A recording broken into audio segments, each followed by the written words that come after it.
In the interest of time and to make sure Jason has the time he needs, why don't we go ahead and get started? Welcome, everyone, to an Orchestraight Mastermind series exclusive. I am thrilled today with the guest we have on doing our mastermind. This is Jason Jones. He's a founder of the Coaching Hour, and he is not only a colleague, but he's a dear personal friend, and in my opinion, one of the sharpest communication coaches out there. Jason is a master of helping people do their prospecting, closing presentations without pressure, without scripts, and without losing who they are in the process.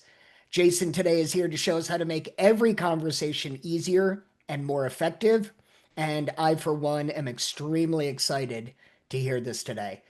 Please welcome Jason Jones. And Jason, thank you for doing this today. It's an honor to have you. Awesome, Jake. Thank you so much for that introduction. I appreciate you, and you and I we have aligned in so many ways in our interest in communication and helping people communicate better.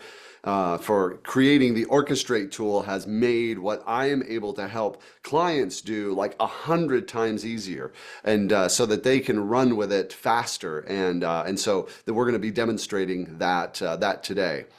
So I am excited to be here. So let me go ahead and let's get this pulled up and go ahead and dive in and get started. So today we're going to be really talking about kind of the whole overall context is talking about selling like a leader, ending that great conversation. Everything seems like it went really great with that prospective buyer, and they agree you're great and you think they're great, but then they never call you. Nothing ever comes of it. There's no deal, no engagement that arises. And it's like, what's up? Like, I'm really qualified and good at what I do. Why isn't something happening? So today we are going to really uncover why that is, and then we're going to show you the tools and the ways in which you can change your sales conversations so that you actually can be engaged in conversations that that end in something to collaborate on, something to work together on, a project. So we're going to be talking today about leading sales conversations that build trust, that reveal problems that buyers haven't named or maybe are even thinking about it in the moment, and also about creating buying energy without pitching, persuading, or explaining. We're talking about how to have real influence with your buyer without having to convince them or try to explain them and that sort of thing. It's really a real process of helping them see something for themselves. And so we're going to go through like how this works, how it deviates from the traditional sales model, and then we're going to give a demonstration on how to do the process that I'm going to provide you with Orchestrate, so that you can use Orchestrate to get to the most effective questions, to get to the most effective verbiage, to be able to help you be clear and focused and concise in your conversations. So who's this for, essentially, that we're talking about? If you are selling B2B or even B2C, but you're selling a situation where the buyer has all kinds of problems, different problems you could solve within a category, and you have all kinds of solutions that you could line those up. And so the point of the conversation is to uncover what are the problems or challenges that they're most motivated to invest in and invest in solving, and then be lining that up with the solutions you have that are the most relevant to that will lead to a deal. It'll lead to an engagement.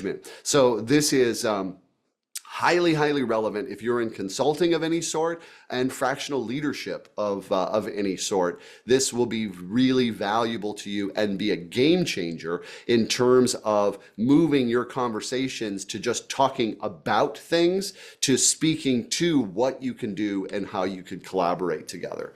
So we're talking here today about making the shift away from pitching your ideas and your thoughts and what you could do or what you've done to peer level leadership leadership, to being two leaders in a room, exploring a challenge, exploring something, and finding the problem behind it and creating awareness together. And then from there, the solution becoming more clear, and you sitting across from them really become that solution. So let's just take a real quick look at why traditional sales breaks down.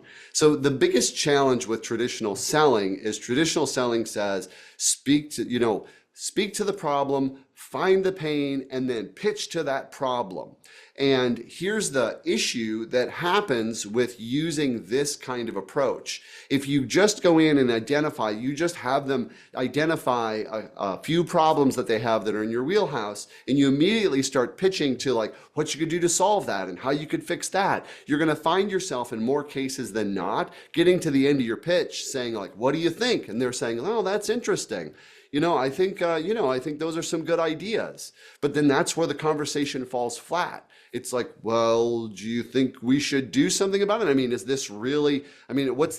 impacting you? Is this really creating some challenges?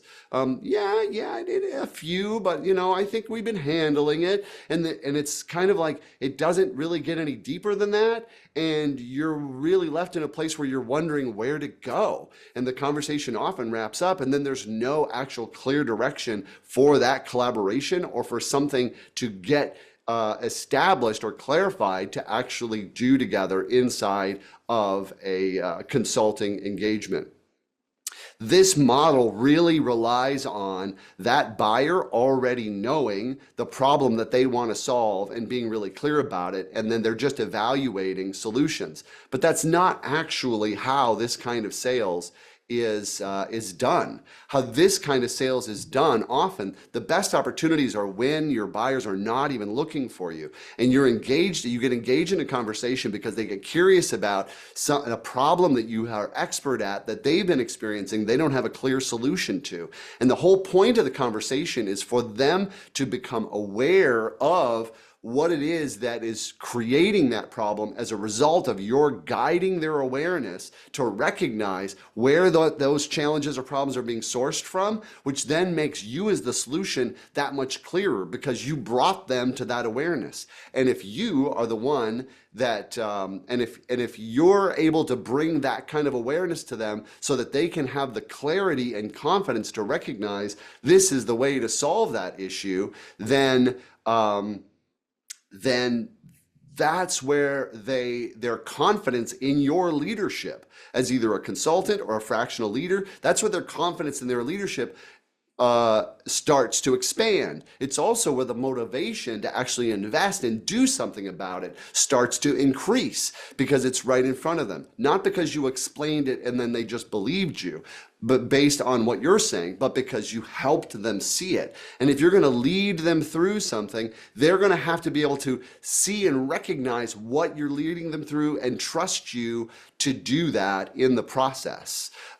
Because it's going to be, whatever you're going to do is going to be a big investment for them. It's going to be a commitment. They're going to have resources put toward it, and they're also going to be involving people in it. And so the last thing they want is that you creating a hot mess for them in their company because it sounded good, but in the actual delivery, it's not actually unfolding in the way that they had imagined or had thought. And so what we want to really look at is the reality of getting in front of somebody. I call this the illusion of the informed buyer. If we go in assuming that this buyer knows what they want and I just need to tell them that I'm the best candidate for it or I know how to do this the best, rarely are those going to actually turn into a sales engagement unless they really are clear. In most cases, our buyers are not that clear. That's why they're talking to you. That's the value of your conversation, is that you're going to help them understand and get clear. So if you go in assuming they don't really know and they don't really understand, then that sets you up to prepare an inquiry of questions to create that awareness together. So you both are coming to a collaborative understanding together, beginning the actual work together in that sales meeting, not after, but in that meeting where they're experiencing your value and your leadership. So what you're actually selling is clarity around their situation, trust in your guidance that you're leading them to a place that is going to actually bring the solution that they're looking for, that they haven't had a clear solution for, and confidence that when they move forward with you, they will actually get the result that they invested in. Because so often in business, and if anybody in the room has been in business for any number of years, you've hired vendors, you've hired people on promises, and when you got to the end of that promise, it was not what you had expected or had hoped that it was going to be. And you're like, oh, well, that's money out the window. Maybe I'll pivot, I'll try and find another solution and that sort of thing. And this is what our buyers are really averse to, with good reason. And this is your way to get past that. So I want you, in terms of the consulting and fractional leader conversations, I want to really show you there are 4 critical sales conversations that are a part of the sales conversation, right? And that is, today we're going to talk about the awareness and buy-in conversation, where you're helping them become aware of what are those challenges. The other conversations that we work with our clients to do are the solution alignment, to be able to bring it together with how you're going to solve, which expands their confidence that you can do that, because then when they understand the problem, as you match it up to the solution, it all looks just obvious. It starts to look like a no-brainer as you're going through it. And then there's the scoping and budgeting conversation. Now, if you've done the awareness piece well and they have bought into your leadership, when it comes to actually scoping out the details of the project, then this is really kind of becomes much more logistics. And budgeting is not, and it's a budgeting conversation because it's not about just, here's my price, will you pay it to do X and Y? Because in this kind of work, every engagement is custom.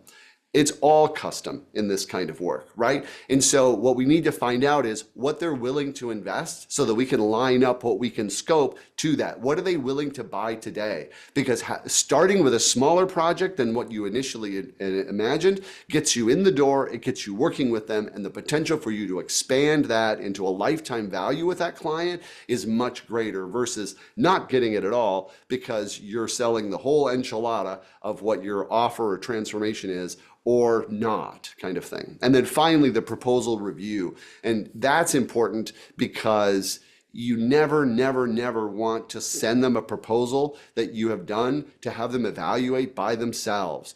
I was at a networking event one time when we were talking about trends in the business, and somebody said, there's a trend of proposals getting hung up and not going anywhere. And I thought to myself, oh my gosh, that's not a trend. That means your buyer's either confused or not confident that what you propose is actually going to deliver. And the conversation stops there because they're not going to do the work of bringing you back to clarify if it's not there. So you do the proposal review so you can walk through the details of what you propose to gain agreement and then gain buy-in once again to move that to the finish line.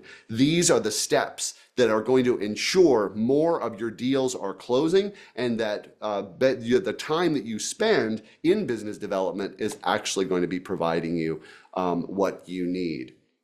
So let's look at a little case study, okay? So I encourage you to think about, in the area of your expertise, in the area that you're selling into, right? I want you to look for normalized dysfunction in that. There's all kinds of problems in business. Businesses operate with what they can live with, not in the most optimized fashions. And that's not by choice, that's because businesses evolve over time and shift and change and new, and things get piled on top of other things. And so it creates a lot of dysfunctions in there, which creates a lot of opportunity for you, the consultant or the fractional leader in your space of expertise, to go and do those things. And what the key is to opening that up for you is to create the awareness of those dysfunctions happening and the impact and cost that is to them, which sets up your proposal and the value of what you're going to bring in terms of the return for them. So let's look at an example. So what we're going to do today is we're going to be looking at this in terms of a couple of things when you prepare for your conversation. So we're going to determine what your kind of what problems that you are going to be best at helping them solve. And the way that you find these problems is by research. You initially, like with all of my clients, we do this initial look where we look at your experience and your knowledge in all the different situations you've worked and the problems that you've addressed and things like that, and then identify for your market, like for your particular industry that you're selling into, like which ones are the most current and relevant to them that they would be concerned about, talking about, that are perennial, that are cyclical, that come up time and time again, that could create opportunities for you to be introduced in, to be brought into the conversation, or to be engaged with a champion buyer, somebody who's most affected by what you solve in the company, to become aware like, hey, there's somebody that can solve this. Let's bring this person into the conversation.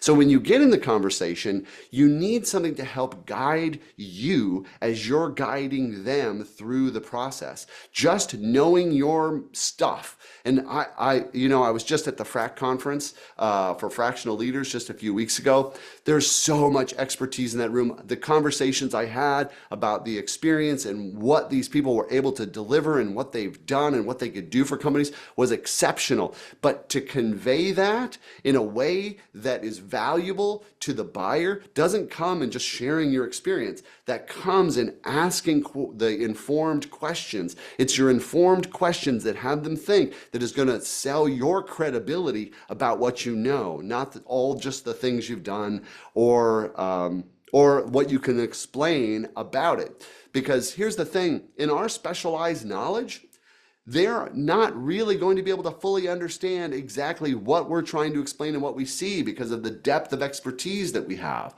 And so there's going to be a gap of perception. And it's that gap of perception that creates the unease for the buyer. And they don't want to admit it.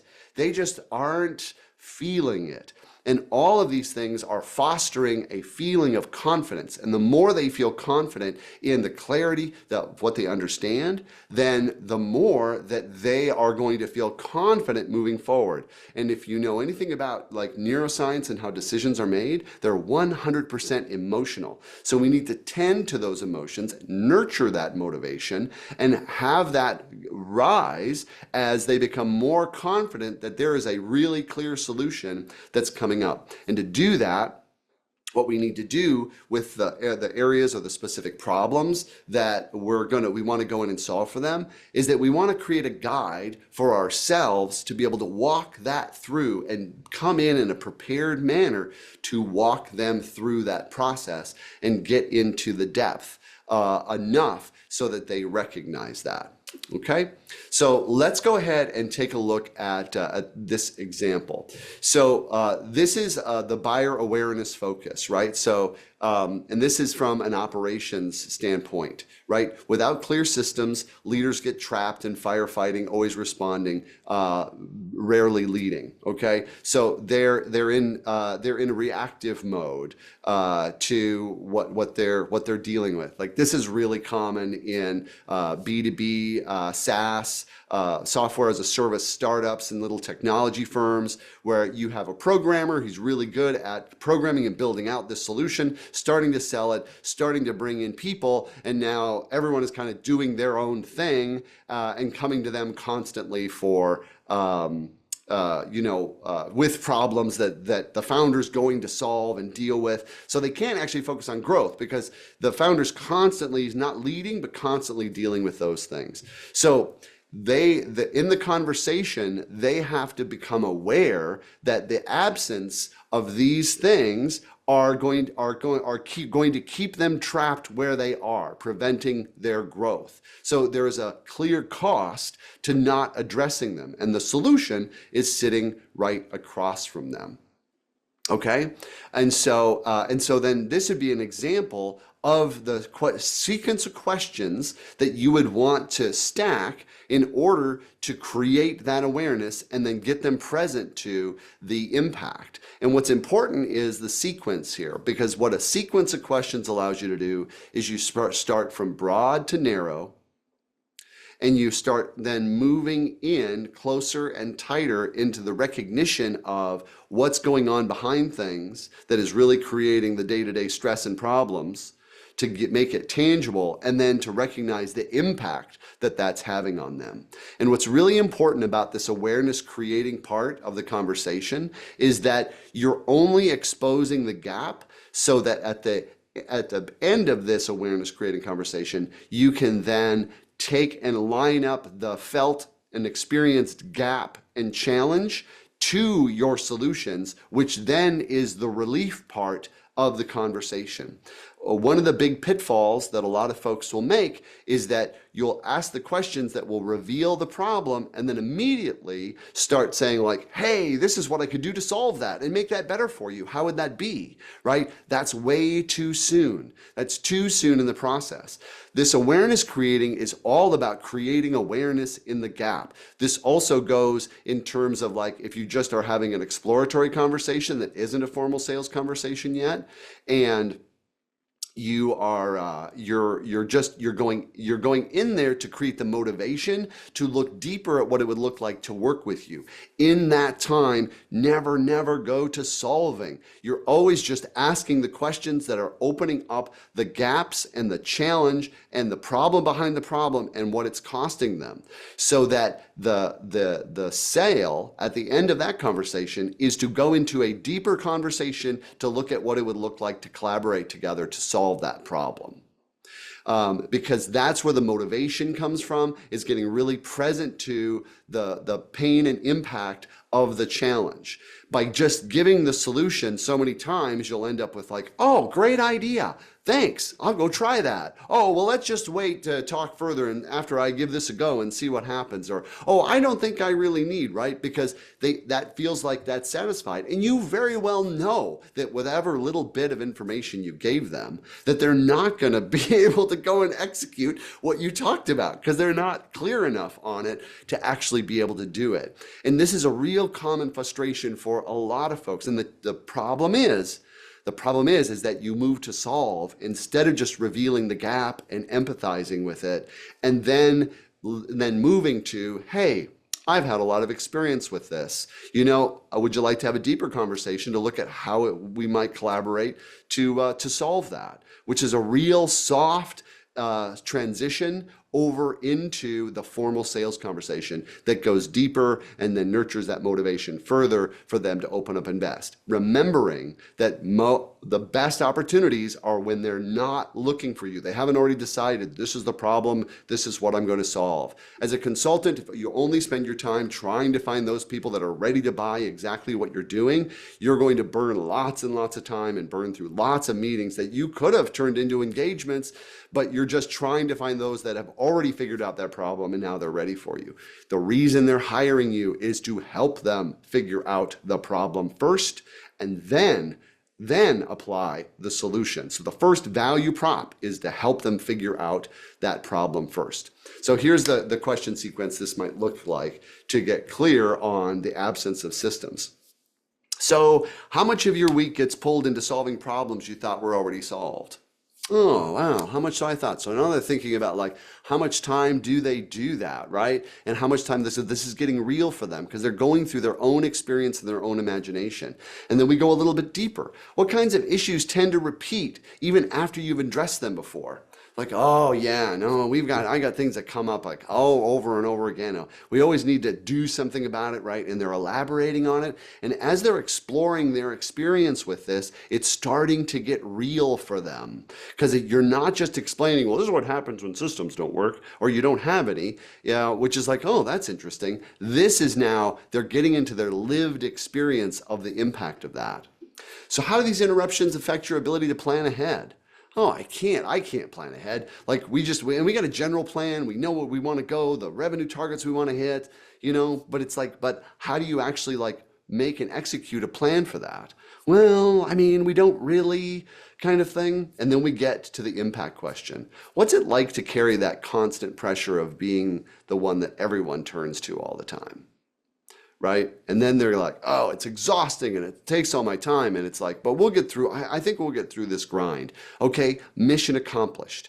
That you got to the place where they could see for themselves, and then they expressed the gap, the impact of the gap themselves. This is where you would then maybe move on to another area of focus. You still wouldn't move into solving. You would identify, like, there are other areas, key areas, because every consultant or fractional leader should have three, four at the very most, but three key areas that they can find, because you always want to uncover more than one challenge with an impact that you can address, and that they can prioritize then, well, which one would you want to address first? What would make the most sense to do that, to get going and start moving in this direction, right? It's what compounds your value, and that value is the recognition of what you were able to help them recognize.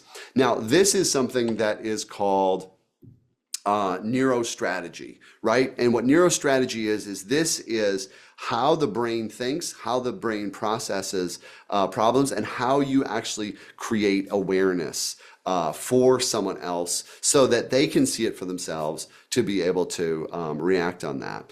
Every conversation that you have essentially in that sales conversation has a core structure, which is buyer. What do you want things to be like around here? Which is the vision, the ideal, right? This is what creates the contrast for the gap. What do you want it to be like? And these, by the way, these are not questions you directly ask. Like, you never go in and say, so buyer, I mean, you may say, like, what do you want your operations to be like? How would you like your business to be running right now? What would be ideal for you? You would do some version of this, but this is your guide to know, like, this is what we're moving the buyer through.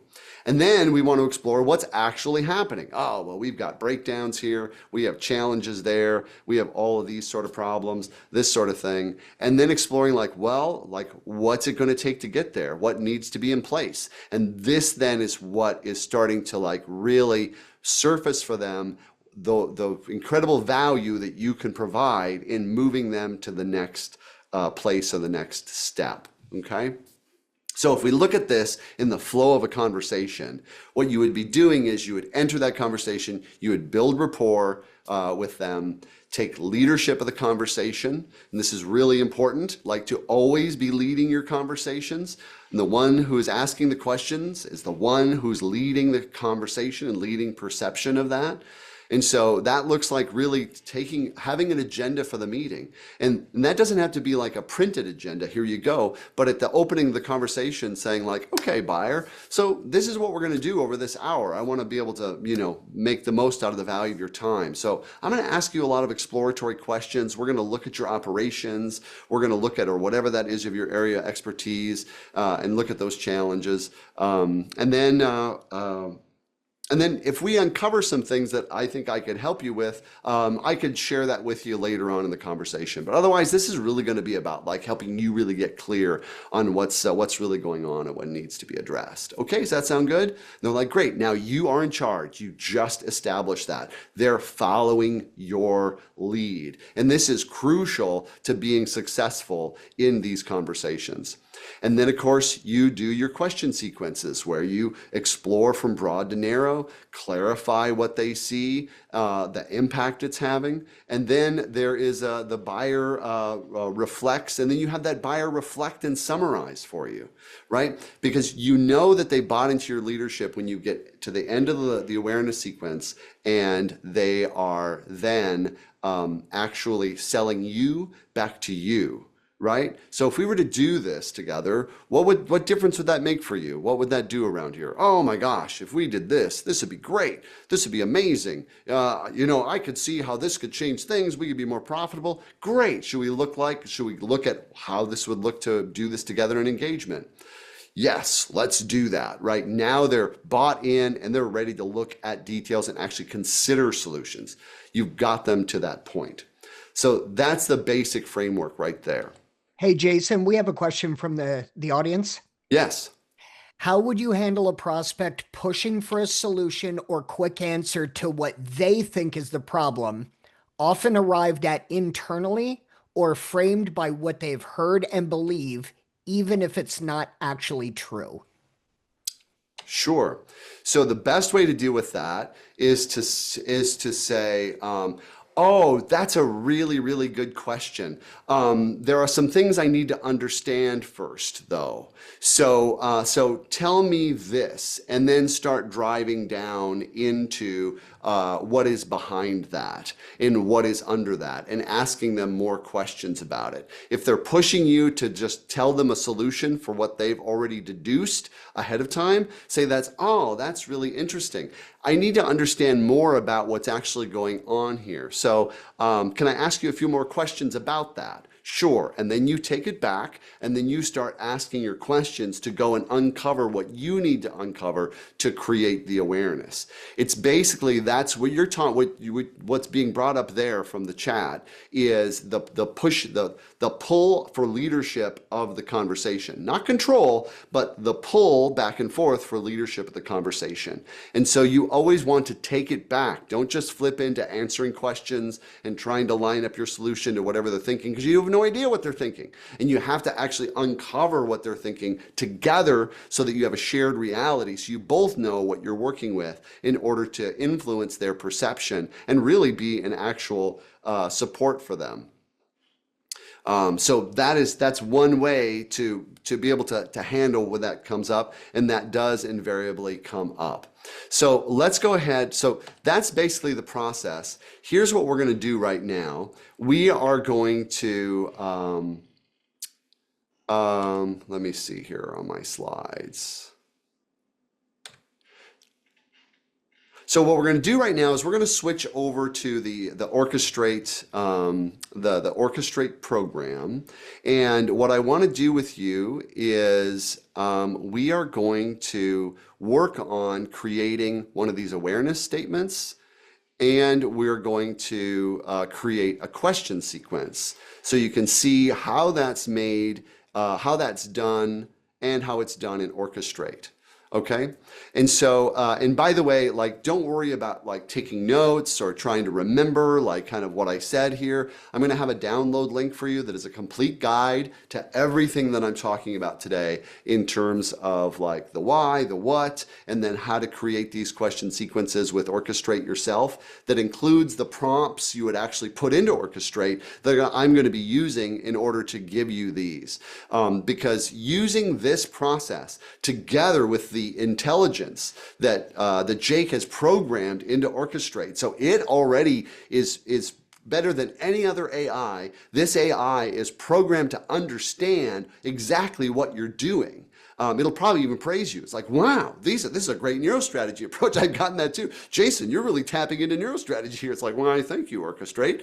And so this is really maximizing the leverage of how this is programmed to be able to maximize and give you the most effective and most simple questions.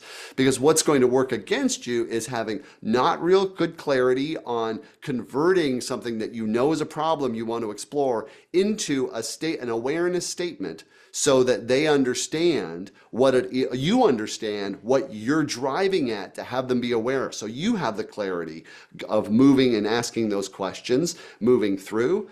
And then also so that you have, so that then you have the best and most simple questions that they can answer, that open up, because these have to be broader and more open, that allows them to think and go deeper in on their own and start sharing more and more information with you, so that you have enough information to actually share that reality, to be able to discuss what is happening and how you might even apply what you would do to that in a context that is really relevant and real for them. Okay, so we're going to do a little exercise and pair these things together. And I'm going to show you how it works in Orchestraight with the prompt. And like I said, like the prompt, everything that I'm doing here, it's in the guide. So you'll be able to take it home and start working this. There's also going to be a link. If you don't already have Orchestraight, you can do a trial so you can start experimenting with Orchestraight. And if you work this, you could have your strategic inquiry ready to use within a couple of days with the help of Orchestrate, and how this like gets it narrower and focused better and better for you. So what I would like to do is I would like to work with someone who is on the webinar today that that can share with me a problem that we can work with. So if you want to share your like your title, like what do you do, like what do you do in your expertise? You know, are you a fractional operations leader, or are you a marketing consultant, right? So give me the who of like kind of what you do, your area of expertise, and then what I'm looking for is the problem that you want to uncover, you problem that you know that they have walking in, and the job is to uncover the awareness they're having of that problem as they experience it and the impact it's having so that they recognize the value. So if you could put, somebody want to put that in the chat. Yeah, please use the webinar chat, or you can use the Q&A, which is at the bottom of your interface screen. Go ahead, and if you'd like Jason to solve a problem for you live, please go ahead and put it in the chat and we'll make sure he gets it.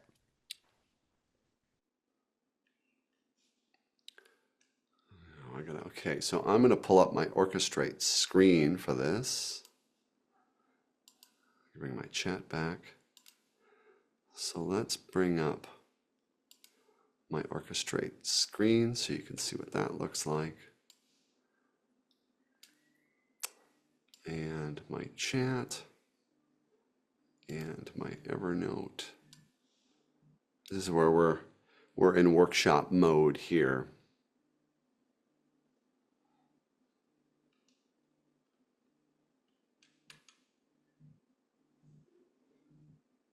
Anybody at all want to put a situation into the chat that Jason can solve for you live right here? Your business problem solved. Yeah, so and thinking about this, think about your client, think about the person you're selling to and what is really common, right? So I'll give you an example. Like in my case, the problem that the fractional leaders and consultants have is that they have circular conversations that sound great and everyone's really excited about each other and feel good, but they don't actually lead to an engagement. And so then I translate that problem into the awareness statement is that they have to be aware that they're not having the right kind of conversation to actually bring them the result that leads to an engagement. So that's what's going to guide what it is that I want them to be aware of, which will guide me into knowing the questions that I want to ask, even beyond the initial launch questions that open up that awareness for me. And these sequence of questions aren't the only, it's not just like you memorize the questions, you answer that stack, and then there you're done. It's going to be organic, it's going to move around, but this gives you a place and a clarity in which to operate from the more that you practice at it. So, Jason, there are two comments. One from David Snitzer. He said, getting a business owner to even take the time to talk at all. They're too busy and they think they know everything. And Cheryl, forgive me if I mispronounce your last name, Cheryl. Cheryl Muka said to feel free to use any of the issues that you discussed yesterday. Oh, right. Yes. Okay. I could pull that up. Cheryl and I are working together on her playbook for she has CFO my way, CFO your way. And all right. So let's And grab. Jason, another one that came into the chat with, we're happy with who we're working with today. Okay, those are more downline issues, right? Those are more objection oriented hesitations, right? And so we do have a template, a framework for those hesitations. What I'm looking for is we are looking for what about clients who can't execute on their plans? We have a fractional chief of staff who said the problem she has is clients cannot execute on their plans. Inability to execute. Okay, what I'm going to have, okay, so this for in the interest of time and clarity, I'm going to use this from the CFO My Way. Okay, so the issue here are inadequate accounting solutions. Okay, and so what I'm going to add to the prompt here that I'm going to put in to create the awareness statement, because it's really easy to come up with the problem itself.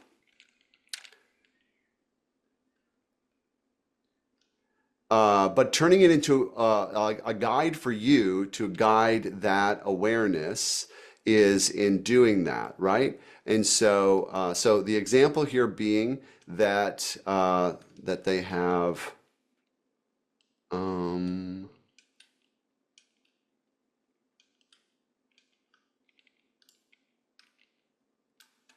that they have inadequate accounting solutions. So let me go ahead and fill this into the prompt.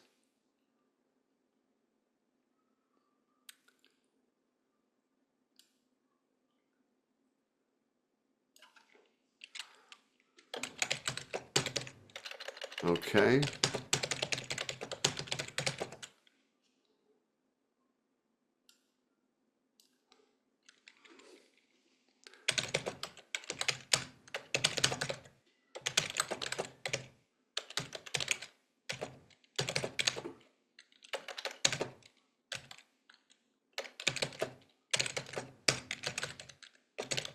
Okay, so this is what I put in here. All right, is that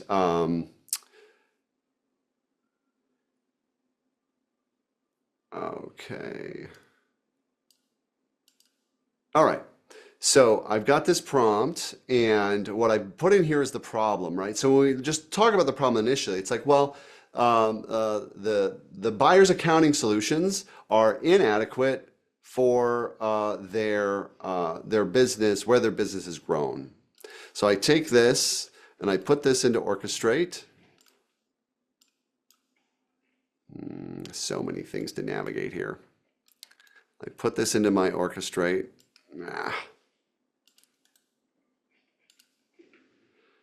Here, I got all my misspellings. Thanks goodness for spell check. Okay, and so the prompt looks like I'm a chief financial officer. The buyer's problem is their accounting solutions are inadequate for where their business has grown. Reframe this into an awareness statement. And remember, the awareness statement is to help guide you so that you know what awareness you're trying to uncover with your questions. Okay, and so we ask Orchestraight to do this with this prompt. And the thing about having these prompts is that they're like very, very specific to be able to get to what you're looking for. Okay, so let's see. Put this in a simple sentence.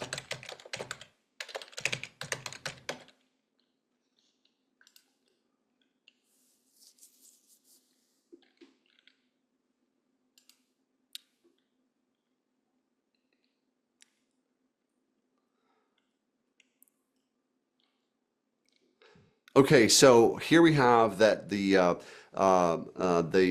buyer thought the problem was just their accounting system struggling with volume, but it's actually the financial setup that isn't built to grow. So they need to be aware that their financial setup is inadequate, right? And so this provides the guidance to be able to see that, right? So the buyer needs to be aware that their financial setup. And so what I'm going to do is I'm going to take that and I'm going to bring it over into the other prompt, which will then provide the simple questions. And you may not just rip and use these questions like right off. Directly, but they're going to inform you. You may edit them, but they're going to get you in a place where they're really clear and simple, and also that gets them to a place that you can like really start to work with them instead of trying to figure this out on your own. And this is what Orchestraight really speeds up for you really, really quickly.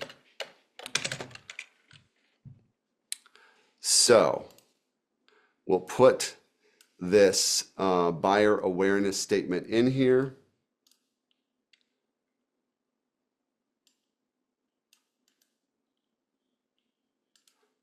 Oh, just a moment.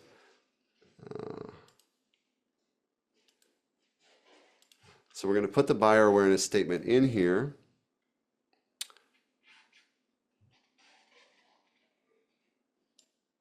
And then I'll paste it in.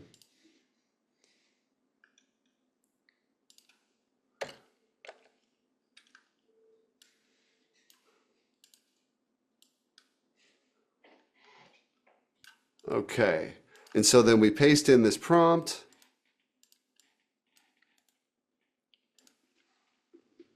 Right here with the buyer awareness in there that they have bookkeeping services but don't understand their financial statements or trust accuracy. They need to realize their current solution no longer meets the complexity of their business.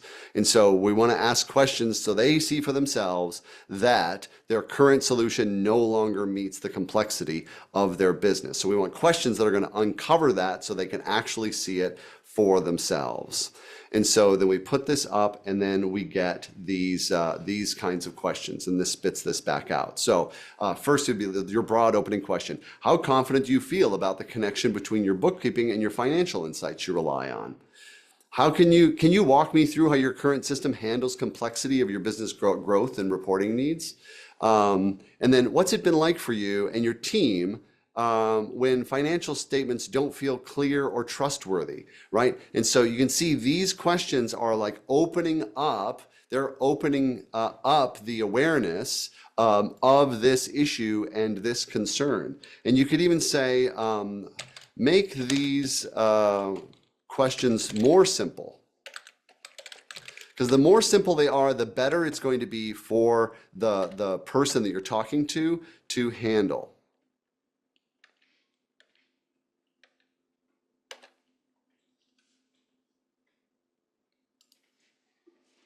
And you can use Orchestraight to refine these questions. And then, of course, you can take them and refine them together. So you know that you're trying to have them aware that they're not adequate. You want to drive that forward. So now we've got a whole nother level of simplicity here. Do you feel clear and confident about your financial reports?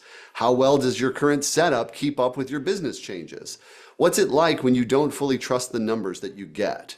Right? Which is getting to the impact and the emotional impact of what that is all inside of their imagination, which then reveals the gap in an experiential sort of way for them.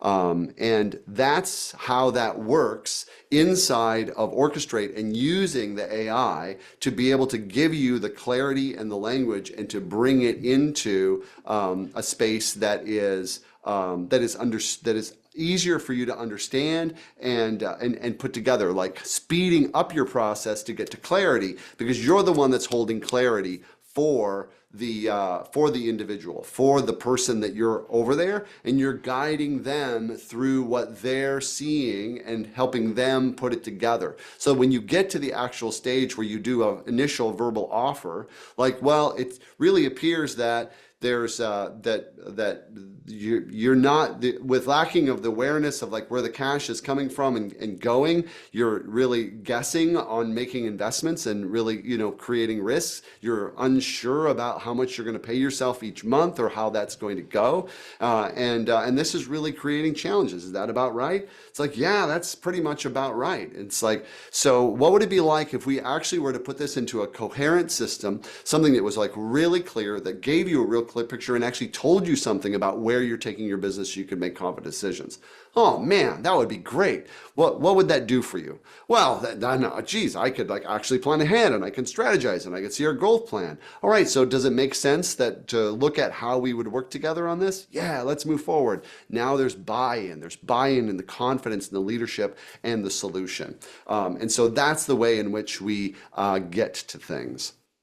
So that it about really sums up the process of getting to that level of clarity with this and using the tool. So we can take the last few minutes here to take any questions that I could help clarify on what we talked about today.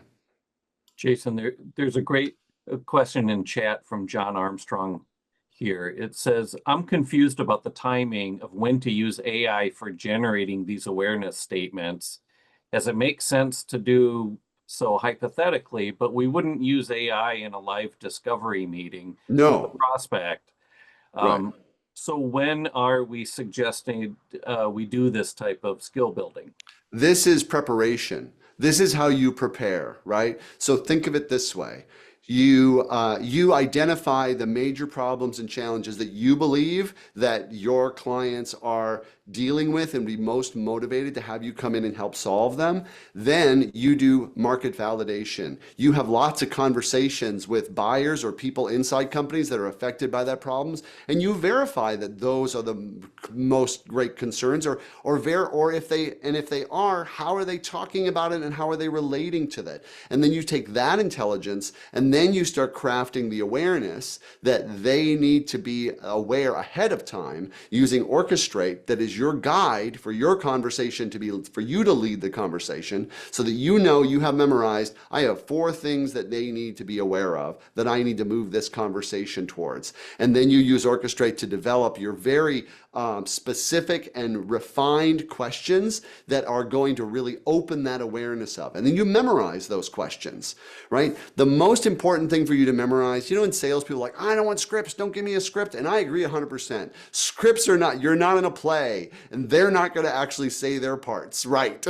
It's all improv, right? But how you can be best prepared is being prepared with really clear questions. They're going to open up the rich conversations and make them think. So your work with Orchestrate is all in preparation for your meetings to produce a really clear set of questions for you to memorize and be prepared to come in and work. Or if you're on Zoom, even better, you can have them right in front of you, and work with them in that way. That helps you guide and direct the conversations into the places that are going to open up the impact of those challenges that will nurture the motivation for them to want to solve. And there is also a role play feature that's been built into Orchestrate where you can ask it to start to role play, give it a character or a role, and then you could test out some of those conversations to improve your skills. That's an awesome way to test your questions too, because it's like you go, oh, I think these are really great questions. And how we would normally do it is you go into a sales meeting and you give it a go. But Orchestrate allows you to see what kind of responses do those questions elicit for you. What is it actually like saying and telling you, kind of thing. And so from that, then you can go, oh, maybe there's a better way to ask this question, or maybe I should ask a different question. And you can start like really working those questions, because the most important thing to the success of your sales conversations are what you invite your buyer to think about. Jason, we have another question in the chat. It says, Yeah. I love this. Please do not take offense, but what makes Orchestrate better than a great prompt used with ChatGPT or another LLM? Well, it's really because Jake has programmed it for this very thing. It's like the general LLMs, they'll do what they can do in the general sense, but they're not programmed with neurostrategy. They're not programmed with neurolinguistic programming. They're not programmed with all of the essential things that are really essential for business development. So this is crafted for this specific purpose, to be sharp and get you to the answers that you're looking for. So it makes it by far and away superior. It's specialized, similar to how, I use Fathom because it takes notes. Fathom helps me in so many different amazing ways with my note taking and summaries and the different kinds of summaries and ways and things like that, that it's like another specialized AI isn't going to do. It's the specialization of this to refine your business development work, so that you can come in super prepared, really clear, and really sharp, and do it in a short amount of time. And then we have one more question. What's the earliest point in a sales conversation where you think consultants unintentionally kill momentum? And how would you spot that in real time so you can shift into creating buyer clarity? When they start explaining. That's pretty much bottom line right there. When you go into explanation mode, it's like, oh, so yeah, I've had tons of conversations and they're not really going anywhere. Well, let me tell you about adaptive conversations. It's really amazing. So we do this thing where we're like, you can create awareness and you can do this and you can do that. It's like, oh, that's interesting. I have no idea what you're talking about, Jason, but it sure sounds sharp. but they're not getting enrolled in what's possible for them. And what matters is what's possible for them in that conversation. If they're not getting to that, it doesn't matter how great your ideas or great the things you've come up with are. It doesn't matter. They're just interesting, but they're not relevant. Jason, we only have a couple minutes left. I'm going to paste the links that you gave us into chat. And so if people want to get the guide, schedule a session with you, or to start a free trial with Orchestraight with your affiliate link, they can do so. So let me put that into chat. So as he's doing that, this is what I suggest you do. I suggest you take the guide, which is like I said, I gave you an overview. This may feel like, oh, he went over this like really quick, right? This is why I do the guide. So you can walk through the guide. It shows you step by step. You can take and copy and paste in the prompts. You can refine them. You've got things to work with, refine. Do a trial of Orchestraight. Get in there, work out your questions, start working out your stuff like right now, as you could start on those things today. And if you'd like to schedule with me to have a conversation about how your conversations are going, or even just talk deeper about how you could do this for yourself, for your own business, there's a link in there to schedule a 30-minute session. And I'm happy to schedule some time and help you personally. One other point on the why not just use ChatGPT or another LLM for this is actually try the same prompt and try it in each. So if you start try it in different places. With Orchestraight, put the same prompt in and you'll be amazed by the difference in the answers. So any LLM tries to come up with the most predictive answer to your question. Orchestrate's focus is to give you the most persuasive answer. And that's really the special sauce that it uses on top of, being an AI. Right, because it's programmed to know business development and this process, not just whatever it can scrape off the internet about it from all kinds of information, good and bad. Yeah, exactly. I mean, it'll pull from, your average LLM might pull as much from Dale Carnegie, as it would, from other people on how to do sales, even including leveraging, I guess what I would call disproven Yes, methodologies exactly. as Or well. just It very weights old them all school equally. methods or whatever, Yeah. like the 80s, keep talking until they buy or throw you out. Exactly. Well, thank you so much. This has been just a master class in being effective and being able to, I think, steer, those sales conversations in a way that is productive so that you don't just end up, hey, great talk, and then they ghost you afterwards. But generally, genuinely getting them engaged and giving you a path to be able to pursue, to be able to close and continue work with them. So thank you so much, Jason. This is, I feel like we could have gone for another hour easily. Easily, yeah, and going into more depth and understanding of this, because this is new. This is not how we typically think about, like, we think, oh, you got a problem, let me explain what I know. This is where our default is, and that's super ineffective. So this is kind of learning a new communication paradigm. Yep. It was a real pleasure. Yeah, so thank you so much. Everyone, please follow Jason Jones and connect with him and get on some of his programs that he has, the coaching hour. And you have like a Monday get together, don't you? Oh yeah, I do. I have like business development Mondays for fractional leaders and consultants. It's a free group session, and you can go there to learn what's working in business development, what's effective, learn from other fractional leaders or consultants. It's a real collaborative learning space. It's free and every Monday at noon. Excellent. Well, thank you everyone for attending. Give Orchestrate a try and see for yourself. And let's looking forward, let's all use it to knock things out of the park.